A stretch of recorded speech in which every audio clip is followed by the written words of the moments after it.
Narodna banka, the central bank of Macedonia, has announced that foreign exchange reserves of Macedonia have increased by 448 million euros, and now they exceed 2.43 billion euros. Now that's a very impressive figure. It means 1,200 euros per every man, woman and child in Macedonia. Impressive. But is it also real? Well, not really. What are the sources for the foreign exchange reserves of Macedonia? First of all, exports. Whenever Macedonian firms, companies, sell products, goods and services to foreigners, they get back dollars or euros. And these dollars and euros go to the foreign exchange reserves of Macedonia. The second source is foreign direct investment.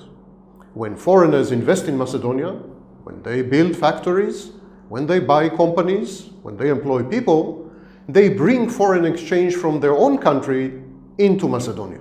This foreign exchange augments, increases the foreign exchange reserves. These are two good sources. But in Macedonia, there are also three very volatile, very speculative, and very dangerous sources of foreign exchange. The first one is borrowing. Believe it or not, the more Macedonia borrows money abroad, the higher the foreign exchange reserves. The money that Macedonia borrows from foreign banks, from the International Monetary Fund, from the World Bank, and from buyers of Macedonia's Eurobonds, foreign obligations, all this money goes into the foreign exchange reserves. So this is the paradox.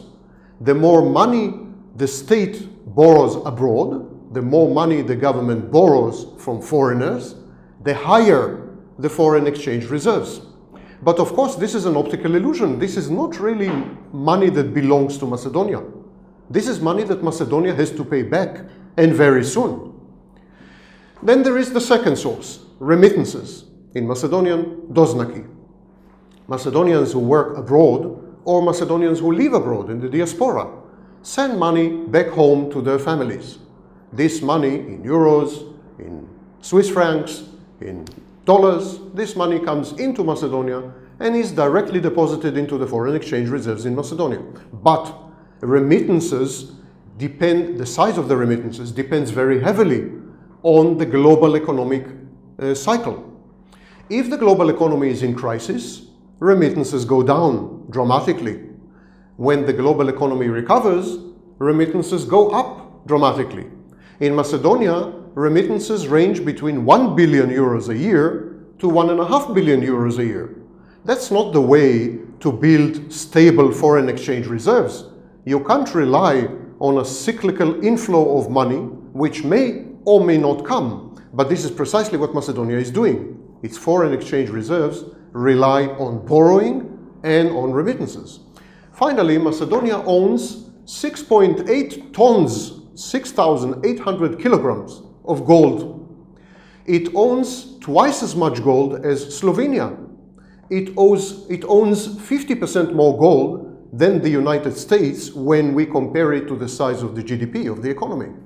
So Macedonia has a lot of gold. What's wrong with it? Well, the price of gold tends to go up, but also tends to go down. It is an investment vehicle. It is a speculative investment. 11% of the foreign exchange reserves of Macedonia are invested in gold. Macedonia is betting on the price of gold, and you should never bet your foreign exchange reserves on any single investment. In 2013, Macedonia lost 135 million euros because the price of gold went down. Okay, so the foreign exchange reserves of Macedonia are built on foundations which are not solid, which are speculative, which can even be dangerous. They go up and down by hundreds of millions of euros because of various components which are outside the control of Macedonia. What's wrong with it?